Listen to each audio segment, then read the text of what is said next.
bro. I got this crazy video I'm trying to watch, man. I thought, hell, let me react to this shit. Cause I noticed it too. But have you noticed? Like J.Cole, man, they be treating J.Cole really weirdly out here, bro. They be treating that brother strange. It's as if there's a vendetta against the boy Cole. Question is, why, bro? And why all of a sudden? People saying it's the industry. I don't know. It seems a little more nuanced than that to me.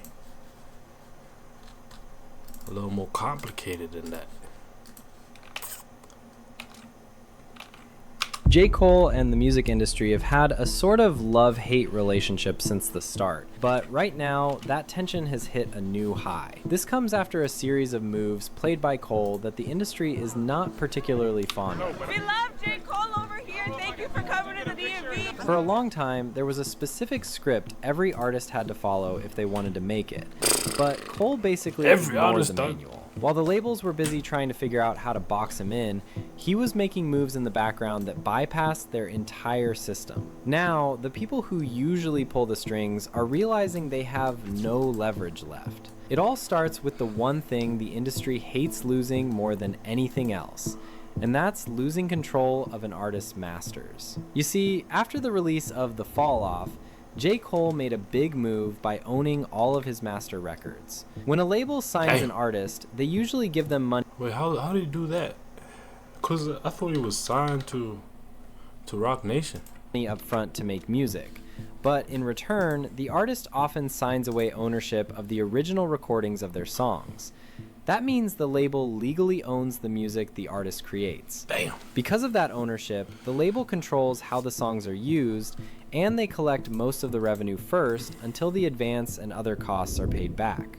For many artists, this becomes a problem because even if they created the music, the label can delay releases, block certain opportunities, or keep profiting from the songs long after the artist has moved on, leaving the artist with limited control over their own work.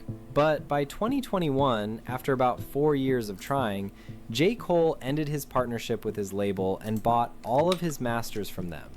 Making him the full owner of his work means he essentially went independent. All of the profit that he gets from the records are his to keep. I got rid of all old pressures that people think is the right way. All these old questions. What the hell? Back in the days it made sense, and it ain't relevant no more. It's like, I built my own fan base. Yeah. I don't want yours. Yeah. This automatically made the industry wary of his existence, because a successful artist who owns everything is a Bro, I'm confused by what this guy's talking about, man. He's talking about how the industry was aware of his existence. Who are you talking about? Am I tripping? I just don't understand. That guys. threat to their business model. Because of this, the second reason makes a lot of sense. After the industry realized his true intentions from the early days, they tried to label him as a B-list artist, and they kind of failed at it. For a long time, this label has been part of J. Cole's identity in the eye. Okay. I can kind of understand that. At some point, there were a lot of opportunities that weren't being given to an artist like J. Cole or J. Cole himself. Yeah, for sure. Maybe if you're trying to say that's why you see him or they see him as a B-list artist, then I can see where you're coming from. Of the gatekeepers. Part of the reason is because of Cole himself saying he doesn't want to be in the spotlight and doesn't really care about the fame as much as he cares about what he has to say in his music.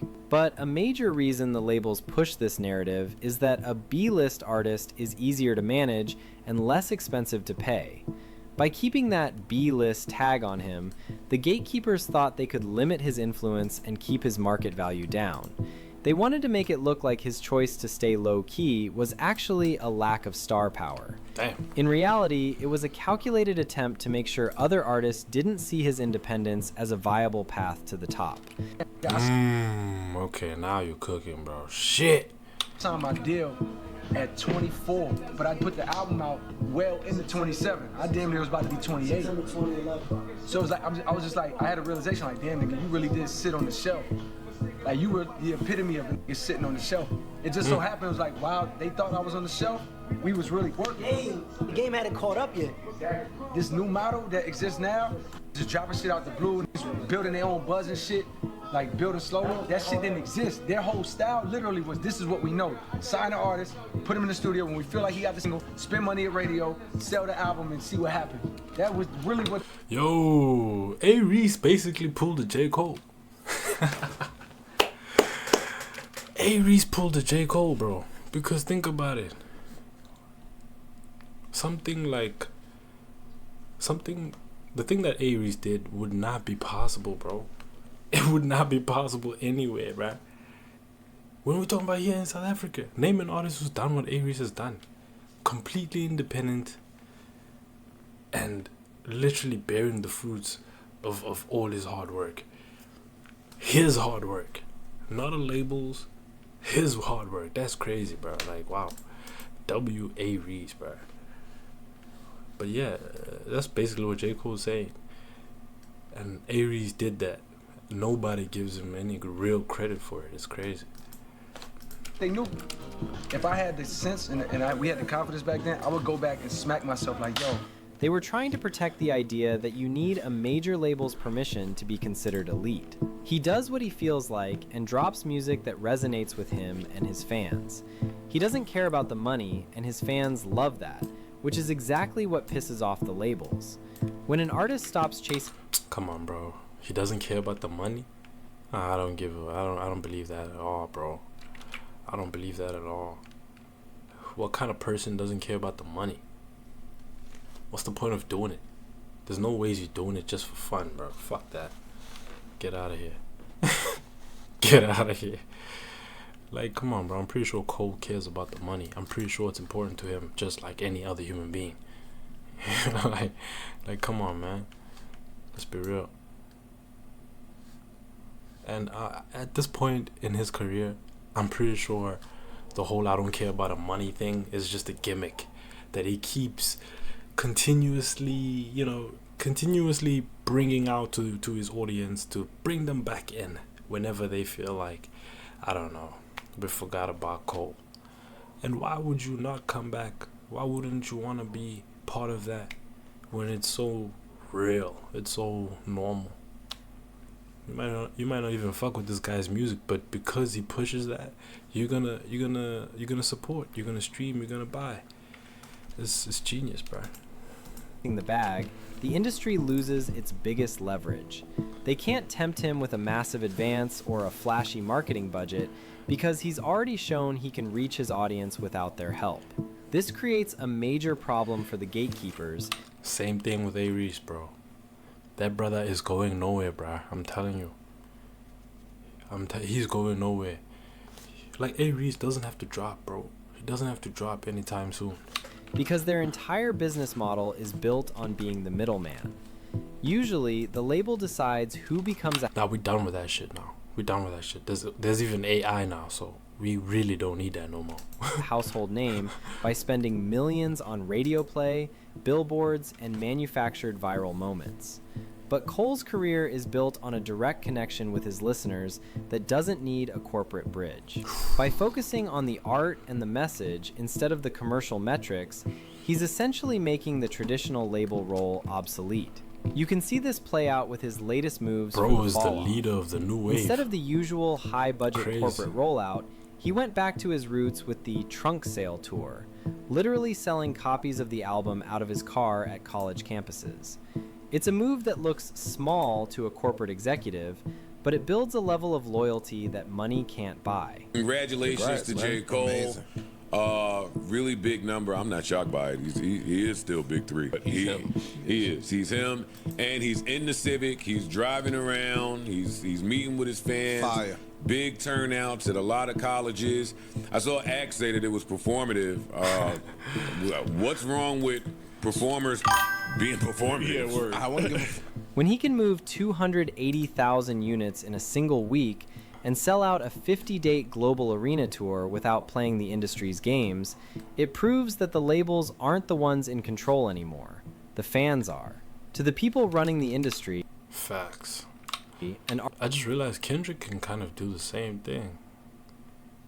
Interesting. artist who can't be bought, managed, or predicted is the most dangerous person in the room. But what really keeps label executives up at night isn't just that Cole is winning on his own, it's that he's showing everyone else how to do it. By successfully navigating his way out of his deal and buying back his masters, he's created a visible blueprint for every other artist who feels trapped.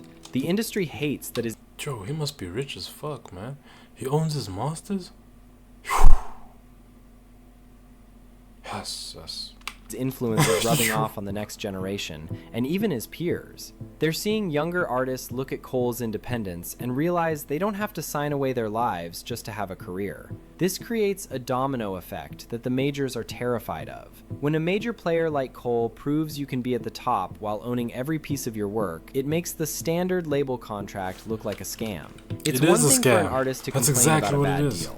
It's another thing entirely for an artist to show a million people how to break the deal and still be successful. The industry is worried that if this trend keeps growing, their role as gatekeepers will vanish completely, leaving them with nothing but empty offices and contracts that nobody wants to sign. As it should, bro. It's about time, bro. I'm not gonna lie. Especially here in South Africa. I feel like in America, the deals are great for most artists, for artists who are starving and coming from absolutely nothing. It's a great deal. But here in South Africa, dog, you cooked. To them, J.Cole isn't just an artist they can't control. He's the person convincing their entire roster to walk out. Look at Zucci, bro. I don't know when that brother's gonna release music, man. Hopefully that shit is getting sorted out soon, bro. Like, it's unbelievable. The door. But the real reason the industry is losing sleep isn't about Cole's own success, but about the fact that he's handing out the keys to everyone else. By successfully breaking away from the system and buying back his masters, he created a visible roadmap for every other artist who feels stuck. The labels hate that his influence is rubbing off on the next generation and even his peers, because he's proving you don't have to sign away your life just to have a seat at the table. This creates a domino effect that the majors are terrified of. When a heavyweight like Cole shows he can own 100% of his work and still dominate the charts, it makes the standard label contract look like a bad deal. It's It is one a thing bad for an deal. artist to complain about a contract behind closed doors, but it's another thing entirely for an artist to show millions of people exactly how to bypass the middleman and still win. To them, J. Cole isn't just an artist